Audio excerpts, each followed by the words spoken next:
Morning बच्चों। जैसा कि कल पिछले वीडियो में मैंने आपको बताया था कि ऑनलाइन क्लासेस की ये सीरीज हम शुरू करने वाले हैं। कोविड-19 कोरोना वायरस के चलते, लॉकडाउन के चलते विद्यालय में नहीं खुल पा रहे हैं, विद्यालय बच्चे स्कूलों में नहीं आ पा रहे हैं, तो बच्चों की पढ़ाई खराब नहीं हो और वो घर बैठकर अपनी स्टडी को कंटिन्यूस रख सके और बोर्ड की क्लासेस में अच्छे अंकों से वो पास हो सके। इसी उद्देश्य को लेकर ये जो ऑनलाइन क्लासेस शुरू की है, इसी संदर्भ में, इसी कड़ी में आज सबसे पहले हम फर्स्ट लेसन शुरू करेंगे पॉलिटिकल साइंस का। 12th क्लास पॉलिटिकल साइंस और जिसके पार्ट फर्स्ट का फर्स्ट लेसन है न्याय, जस्टिस। इसमें आज हम चर्चा करने वाले हैं कुछ पॉइंट्स पर। सबसे पहला पॉइंट है न्याय की अवधारणा, कि न्याय की अवधारणा क्या है, न्याय किसे कहते हैं, अलग अलग विद्वानों ने इनकी क्या क्या परिभाषाएं दी है, न्याय को कैसे परिभाषित किया है। प्लेटो का न्याय संबंधी विचार, यानी प्लेटो अपनी क्या विचार रखता है, न्याय को वो किस रूप में देखता है। इसके बाद अरस्तु के न्याय संबंधी विचार, और उसके पश्चात मध्य काल में, यानी ये पाश्चात्य काल की, प्राचीन काल की बात थी। उसके बाद मध्य काल में न्याय संबंधी विचार और मध्य काल के कौन कौन से विचारक हैं जो न्याय की अवधारणा को स्पष्ट करते हैं। इसके पश्चात आधुनिक काल में, ये सारे टॉपिक्स पर हम स्टेप बाय स्टेप आज के इस वीडियो में चर्चा करने वाले हैं। तो लीजिए शुरू करते हैं आज का ये वीडियो, आज का ये फर्स्ट लेसन न्याय को लेकर। इस लेसन को आप अच्छे से समझिए। इसकी जो कंटेंट में पीडीएफ के रूप में अवेलेबल करा रहा हूं आपको ग्रुप में, उसको पढ़िए और पढ़ने के बाद, इस वीडियो को पूरा देखने के बाद आप घर बैठकर वापस से उसका अध्ययन करें कंटेंट का, और इससे रिलेटेड जो क्वेश्चन आंसर्स हैं उनको आप कॉपी में करना शुरू कर दें। बच्चों, समय ऐसे ही निकल जाता है, पता नहीं चलता है, और इस समय को आप व्यर्थ में नहीं गंवाएं। अभी से जब आप घर पर पूरी तरह से फ्री बैठे हैं, आप अपने समय का सदुपयोग करें। घर पर आपके पास किताबें उपलब्ध नहीं है, कोई बात नहीं, मैं आपको हर लेसन की पीडीएफ उपलब्ध करा रहा हूं ग्रुप में। आप उससे अपना अध्ययन शुरू करें, पढ़ाई शुरू कर दें, कॉपी बना लें, कॉपी में क्वेश्चन आंसर्स आप करना शुरू कर दें, और जब भी क्लास शुरू हो तब आपकी वो कॉपीज आप मुझे चेक कराएंगे। तो चलिए शुरू करते हैं। फर्स्ट लेसन पार्ट ए का फर्स्ट लेसन, फर्स्ट यूनिट प्रमुख अवधारणाएं, बेसिक कंसेप्ट्स, और उसका फर्स्ट लेसन है न्याय, जस्टिस, जिसमें हम विभिन्न विद्वानों के विचार न्याय के बारे में जानेंगे कि न्याय को कैसे वो परिभाषित करते हैं। ये पूरा जो लेसन है, फर्स्ट लेसन, इसकी पीडीएफ फाइल में आपको अवेलेबल करा रहा हूँ, उपलब्ध करा रहा हूँ ग्रुप में। आप इसको डाउनलोड करके और पूरे लेसन को पढ़ लें, और पढ़ के और नीचे क्वेश्चन आंसर्स जो हैं आप इनको रोज के रोज करते रहें। जितना लेसन आज हमने पढ़ा उसके क्वेश्चन आंसर, जो उससे रिलेटेड क्वेश्चन आंसर है, वो आप उसी दिन कॉपी में कर लें, ताकि वर्कलोड आपका बढ़े नहीं और आपको मजा भी आए पढ़ने का। तो चलिए शुरू करते हैं ये फर्स्ट लेसन, न्याय। न्याय की अवधारणा, कंसेप्ट्स ऑफ जस्टिस।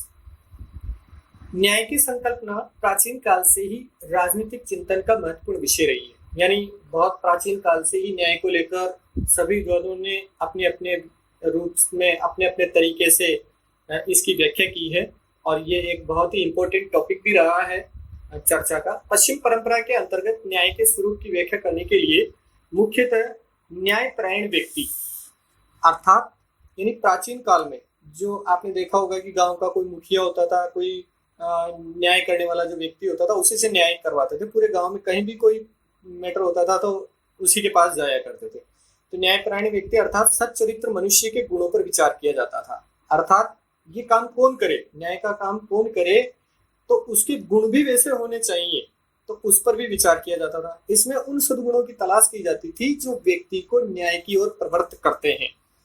भारतीय परंपरा में भी मनुष्य के धर्म को प्रमुखता दी गई है। इन दोनों ही मान्यताओं में मनुष्य के कर्तव्य पालन पर बल दिया गया है, अर्थात पश्चिमी परंपरा हो या भारतीय परंपरा, दोनों में ही मनुष्य के कर्तव्य पालन पर बल दिया गया है। प्रत्येक मनुष्य द्वारा अपना निर्दिष्ट कार्य करना, जो उसका निर्धारित कार्य है वो कार्य करना एवं दूसरे के कार्यों में हस्तक्षेप न करना ही न्याय है। यानी सबसे पहले न्याय को परिभाषित अगर किसी रूप में किया गया है तो वो ये है कि प्रत्येक मनुष्य को जो काम उसका निर्दिष्ट कार्य है, जो उसका निर्धारित कर्तव्य है, उस कर्तव्य को वो पूरा करे और दूसरों के कार्यों में वो कतई हस्तक्षेप नहीं करे, यही न्याय है। यद्यपि आधुनिक चिंतन में न्याय की परिभाषा में परिवर्तन आया है, यानी बाद में आधुनिक विचारकों ने इसकी अलग अलग तरह से व्याख्याएं की है, परिभाषाएं दी है। न्याय प्रत्यय की व्याख्या अलग अलग विचारकों ने अपने अपने ढंग से करने का प्रयत्न किया है। पाश्चात्य राजनीतिक चिंतन में न्याय के अर्थ को स्पष्ट करने का सर्वप्रथम प्रयास यूनानी दार्शनिक एवं राजनीतिक विचारक प्लेटो ने किया था। अंडरलाइन कर लें इसे। सबसे पहले पाश्चात्य राजनीतिक चिंतन में यानी वेस्टर्न पॉलिटिकल कल्चर में सबसे पहले न्याय के अर्थ को स्पष्ट करने का काम यूनानी दार्शनिक और राजनीतिक विचारक प्लेटो ने किया था। प्लेटो ने अपने दर्शन में न्याय प्रत्यय को मनुष्य का आत्मीय गुण माना है। क्या माना है? आत्मीय गुण। आप इसे अंडरलाइन कर ले। उनके अनुसार यह वह सद्गुण है जिससे प्रेरित होकर मनुष्य सबकी भलाई में अपना भला ढूंढता है, यानी सबका भला करता है और फिर खुद का भला करता है, अर्थात वो उसमें इंसानियत होती है, मानवीयता होती है। प्लेटो से लेकर अब तक सभी चिंतकों ने न्याय को महत्वपूर्ण राजनीतिक एवं नैतिक प्रत्यय माना है। एक तरफ न्याय व्यक्ति का निजी चारित्रिक सद्गुण है, वहीं दूसरी तरफ न्याय राजनीतिक समाज का वांछनीय गुण भी माना गया है। न्याय नैतिक, सामाजिक एवं राजनीतिक निर्णय को प्रभावित करने वाला तत्व है, अर्थात जो व्यक्ति न्याय करने वाला है वो निश्चित रूप से सद्गुणों से युक्त होगा और वो व्यक्ति नैतिक गुणों से युक्त भी होगा, वो व्यक्ति सामाजिक भी होगा और राजनीतिक, यानी इन सब चीजों को प्रभावित करने वाला तत्व न्याय है। मध्यकालीन ईसाई विचारकों में ऑगस्टाइन व एक्विनास ने न्याय की अपने ढंग से व्याख्या की है। आधुनिक चिंतन के प्रारंभिक चरण में Hobbes, Hume, Karl Marx, Kant और मिल ने अपने चिंतन में न्याय को प्रमुख स्थान प्रदान किया है।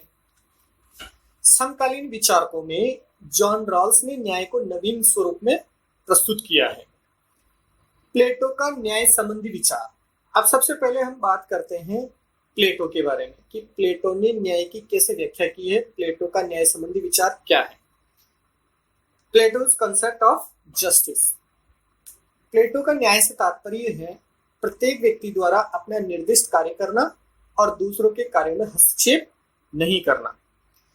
प्लेटो ने न्याय को एक मौलिक सद्गुण मानते हुए कहा है कि हम सभी अपेक्षित हितों को साधने में सहायक बने। प्लेटो अपनी पुस्तक रिपब्लिक में, ध्यान दें प्लेटो की पुस्तक का नाम क्या है? रिपब्लिक। तो प्लेटो ने अपनी पुस्तक रिपब्लिक में न्याय को समझाने के लिए पुस्तक सेकंड, थर्ड और फोर्थ में, यानी उसकी पुस्तक रिपब्लिक के अलग अलग वॉल्यूम निकाले, अलग अलग एडिशन उसने निकाले थे। तो फर्स्ट, सेकंड, थर्ड और फोर्थ एडिशन में, वॉल्यूम में काफी रोचक विश्लेषण वो करता है। वो सबसे पहले सामाजिक व राजनीतिक न्याय की धारणा को व्यक्तिगत न्याय से पृथक करने की चेष्टा करता है। इबेनस्टीन ने लिखा है कि न्याय के विचार विमर्श में प्लेटो के राजनीतिक दर्शन के सभी तत्व निहित हैं। ये इबेनस्टीन की परिभाषा है। और प्लेटो न्याय के दो रूप मानता है। देखिए, प्लेटो के अनुसार, अंडरलाइन करते चलें आप, क्वेश्चंस आपके very short answer type questions में ये पूछा जा सकता है। प्लेटो न्याय के दो रूप मानता है। कितने रूप मानता है? दो रूप, जिनमें एक व्यक्तिगत और दूसरा सामाजिक या राज्य से संबंधित न्याय है, अर्थात एक व्यक्तिगत न्याय और दूसरा सामाजिक न्याय या राज्य से संबंधित न्याय। प्लेटो की मान्यता थी कि मानवीय आत्मा में तीन तत्व पाए जाते हैं। कितने तत्व? तीन तत्व पाए जाते हैं प्रत्येक मनुष्य में, प्रत्येक मानवीय आत्मा में तीन तत्व पाए जाते हैं और वो है बुद्धि, शौर्य और तृष्णा। अब इन तीनों तत्वों की मात्रा के अनुसार ही वह राज्य और समाज में तीन वर्ग स्थापित करता है, यानी जिसमें जिस तत्व की मात्रा अधिक होगी वो उसी वर्ग की स्थापना करेगा। जैसे पहला है शासक वर्ग, जिसमें बुद्धि का अंश सर्वाधिक पाया जाता है, अर्थात जिस व्यक्ति में बुद्धि का तत्व ज्यादा पाया जाएगा वो निश्चित रूप से दूसरे लोगों पर शासन का काम करेगा, तो वो कहलाएगा शासक वर्ग। दूसरा है सैनिक वर्ग या रक्षक वर्ग, तो जिसमें शौर्य अर्थात ताकत, बल, साहस, ये तत्वों की मात्रा जिसमें अपेक्षाकृत अधिक पाई जाती है, वो निश्चित रूप से वो क्या काम करेगा, वो सैनिक का काम करेगा, दूसरों की रक्षा का काम करेगा, तो वो कहलाएगा सैनिक वर्ग या रक्षक वर्ग। और तीसरा जो वर्ग है वो है तीसरा उत्पादक या सहायक वर्ग, जिसमें इंद्रिय तृष्णा और इच्छा तत्व की अधिकता पाई जाती है, अर्थात धन कमाने की लालसा, तृष्णा, इच्छा, तो ये वर्ग जो कहलाता है ये कौन सा वर्ग कहलाएगा, उत्पादक वर्ग या सहायक वर्ग, जिसमें इंद्रिय तृष्णा और इच्छा तत्व की अधिकता पाई जाती है। सभी मनुष्यों में तीनों तत्व न्यूनाधिक मात्रा में पाए जाते हैं, अर्थात किसी में कम और किसी में ज्यादा, न्यूनाधिक, किसी में न्यून, किसी में अधिक। तो ये प्रत्येक मनुष्य में तीनों तत्वों की मात्रा पाई जाती है। अब वो कोई तत्व किसी में ज्यादा होगा और कोई तत्व किसी में कम होगा, परंतु जिस तत्व की मात्रा प्रधान रूप से पाई जाती है वही उसके सद्गुणों को प्रवृत्त करता है। प्लेटो न्याय को आत्मा का मानवीय सद्गुण मानता है। प्लेटो के अनुसार आत्मा में निहित न्याय का विचार वास्तव में राज्य में निहित न्याय का ही सादृश्य है। जिस प्रकार व्यक्ति की आत्मा में विद्यमान न्याय व्यक्तित्व के विभिन्न पक्षों को परस्पर संतुलित करता है, उसी भांति राज्य में व्याप्त न्याय समाज के तीनों वर्गों में सामंजस्य स्थापित करता है। प्रत्येक व्यक्ति को वही कार्य करना चाहिए जिसके लिए वह प्राकृतिक रूप से सर्वाधिक समर्थ व उपयुक्त है, अर्थात जिस व्यक्ति में जिस तत्व की अधिकता है उसे वही कार्य करना चाहिए। अर्थात प्रकृति ने मान लीजिए किसी को बहुत अधिक बलशाली ताकतवर बनाया है तो उसे निश्चित रूप से सैनिक का ही कार्य करना चाहिए, रक्षा का ही कार्य करना चाहिए। तो प्रत्येक व्यक्ति को वही कार्य करना चाहिए जिसके लिए वह प्राकृतिक रूप से, यानी प्रकृति ने जिस तत्व की जिसमें अधिकता दी है उसे वही कार्य करना चाहिए जिसके लिए वो समर्थ हो, जिसके लिए वो उपयुक्त हो। इसी तरह राज्य के तीनों वर्गों को भी अपने अपने निर्दिष्ट कार्य क्षेत्र की परिधि में ही कार्य करना चाहिए।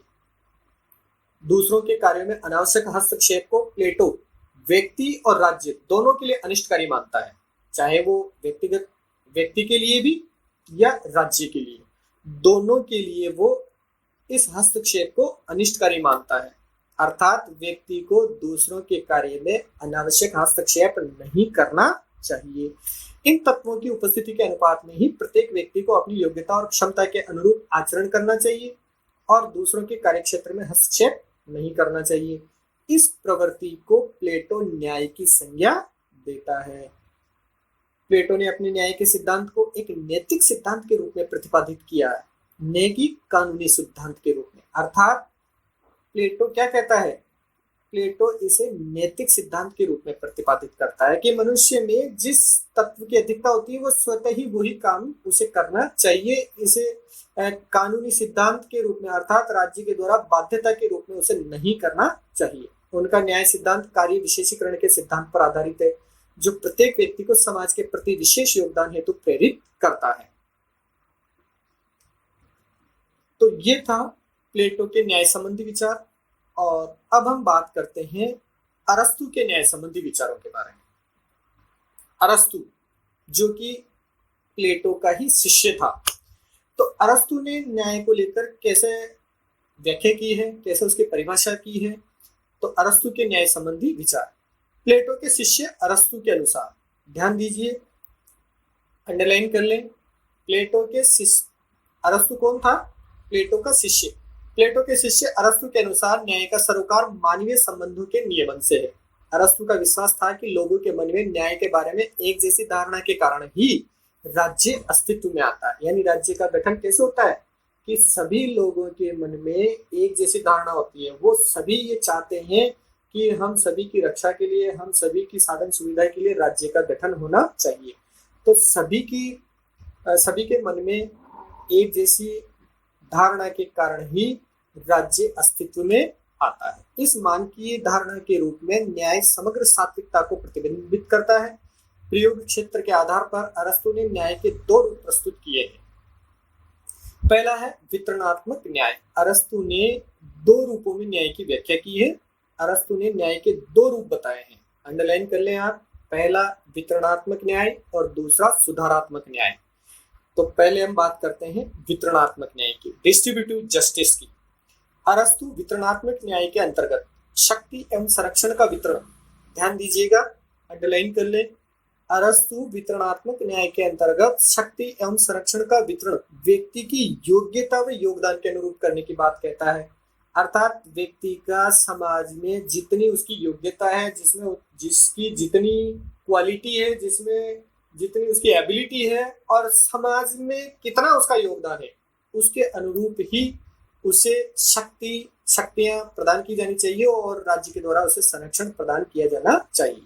वह अनुपातिक समानता का पक्षधर है। समानता की इस अवधारणा के अनुसार लाभ एवं उत्तरदायित्व व्यक्ति की क्षमता और सामर्थ्य के अनुपात में ही होने चाहिए। यानी समाज में वो कितना दे रहा है, समाज में उसका कितना योगदान है, उसी के अनुसार उसे लाभ प्राप्त होना चाहिए और उत्तरदायित्व भी उसी के अनुसार उसे प्राप्त होने चाहिए। तो ये है अरस्तु का पहला न्याय का रूप, वितरणात्मक न्याय, डिस्ट्रीब्यूटिव न्याय, डिस्ट्रीब्यूटिव जस्टिस, जिसमें वो ये कहता है कि शक्ति और संरक्षण का वितरण व्यक्ति की योग्यता और समाज में दिए गए उसके योगदान के अनुरूप ही होना चाहिए। अब दूसरा है सुधारात्मक न्याय, करेक्टिव जस्टिस। अरस्तु का सुधारात्मक न्याय से तात्पर्य ऐसे न्याय से है जो नागरिकों के अधिकारों की अन्य व्यक्तियों के द्वारा हनन की रोकथाम पर बल देता हो। सुधारात्मक न्याय में राज्य का उत्तरदायित्व है कि वह व्यक्ति के जीवन, संपत्ति, सम्मान और स्वतंत्रता की रक्षा करे। इस प्रकार वितरणात्मक न्याय से प्राप्त मनुष्य के अधिकारों की रक्षा के लिए राज्य द्वारा की गई व्यवस्था को सुधारात्मक न्याय की संज्ञा देता है। अर्थात पहले प्रकार का जो न्याय है वितरणात्मक न्याय के द्वारा जो उसे प्राप्त हो रहा है, उस प्राप्त की गई शक्ति को या उसकी जो उत्तरदायित्व है उनको राज्य के द्वारा उसके जीवन को, व्यक्ति के जीवन को, उसकी संपत्ति को, उसके सम्मान को और उसकी स्वतंत्रता की रक्षा करने का काम राज्य का है। तो इस प्रकार अरस्तु जो है वो न्याय का दूसरा रूप बताता है, सुधारात्मक न्याय। तो अरस्तु के अनुसार न्याय के दो रूप हैं, पहला वितरणात्मक न्याय और दूसरा है सुधारात्मक न्याय। Very short answer type questions में ये क्वेश्चन निश्चित रूप से आता है, आप इसे अंडरलाइन कर लें और इम्पोर्टेंट मानकर चलें। चलिए अब हम बात करते हैं मध्यकाल में न्याय संबंधी विचार। ये थे पाश्चात्य काल या प्राचीन काल में जो न्याय संबंधी विचार थे, प्लेटो और अरस्तु उसके प्रमुख प्रतिपादक थे। अब बात करते हैं अपन मध्यकाल में, मिडाइवल पीरियड में संत ऑगस्टाइन अपने ईश्वरीय राज्य के सिद्धांत को प्रतिपादित करने में न्याय को इसका महत्वपूर्ण व अपरिहार्य तत्व मानता है। देखिए ध्यान दीजिएगा, आप अंडरलाइन कर लें, मध्यकाल का प्रमुख विचारक कौन है? संत ऑगस्टाइन। इसने ईश्वरीय राज्य के सिद्धांत को प्रतिपादित करने में न्याय को इसका महत्वपूर्ण व अपरिहार्य तत्व माना है। वह अपनी रचना the city of God, underline कर ले, संत ऑगस्टाइन की रचना द सिटी ऑफ गॉड में लिखते हैं कि जिन राज्यों में न्याय विद्यमान नहीं है वे केवल चोर उच्चकों की खरीद फरोख्त है। अंडरलाइन कर ले इसे, ये प्रश्न भी निश्चित रूप से बोर्ड में पूछा जाता है, अधिकतर वर्षों में ये प्रश्न रिपीट होता है। तो जिन राज्यों में न्याय विद्यमान नहीं है वे केवल चोर उच्चकों की खरीद फरोख्त है। ये कथन किसका है? संत ऑगस्टाइन का। ऑगस्टाइन परिवार, लौकिक राज्य और ईश्वरीय राज्य के संदर्भ में न्याय की विवेचना करते हैं। व्यक्ति द्वारा ईश्वरीय राज्य के प्रति कर्तव्य पालन को ही वह न्याय मानते हैं। अंडरलाइन कर ले, व्यक्ति द्वारा ईश्वरीय राज्य के प्रति कर्तव्य पालन को ही वह न्याय मानते हैं।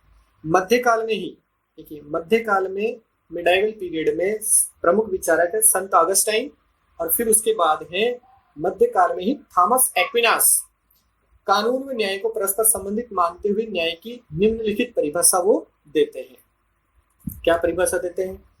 न्याय एक व्यवस्थित और अनुशासित जीवन व्यतीत करने तथा उन कर्तव्यों का पालन करने में निहित है जिनकी व्यवस्था मांग करती है। थॉमस एक्विनास समानता को न्याय का मौलिक तत्व मानते हैं और अब बात करते हैं हम आधुनिक काल में न्याय संबंधी धारणा, यानी प्राचीन काल में, फिर मध्य काल में एक्विनास, थॉमस एक्विनास और संत ऑगस्टाइन के विचार हमने पढ़े। अब आधुनिक काल में न्याय संबंधी क्या धारणा है, कौन कौन से विचारक न्याय को परिभाषित करते हैं।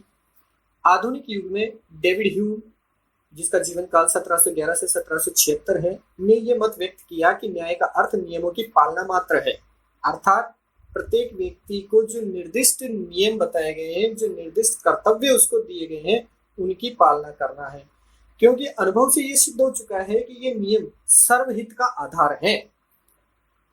अतः सर्वहित या सार्वजनिक उपयोगिता को न्याय का एकमात्र स्रोत होना चाहिए। मनुष्य की प्रकृति, तर्क बुद्धि या अनुबंध में इन नियमों का स्रोत ढूंढने से कोई लाभ नहीं।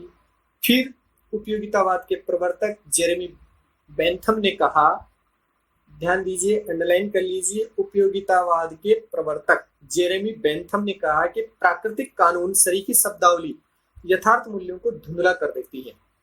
सार्वजनिक वस्तुओं, सेवाओं इत्यादि का वितरण उपयोगिता के आधार पर होना चाहिए, जिसका सूत्र क्या है?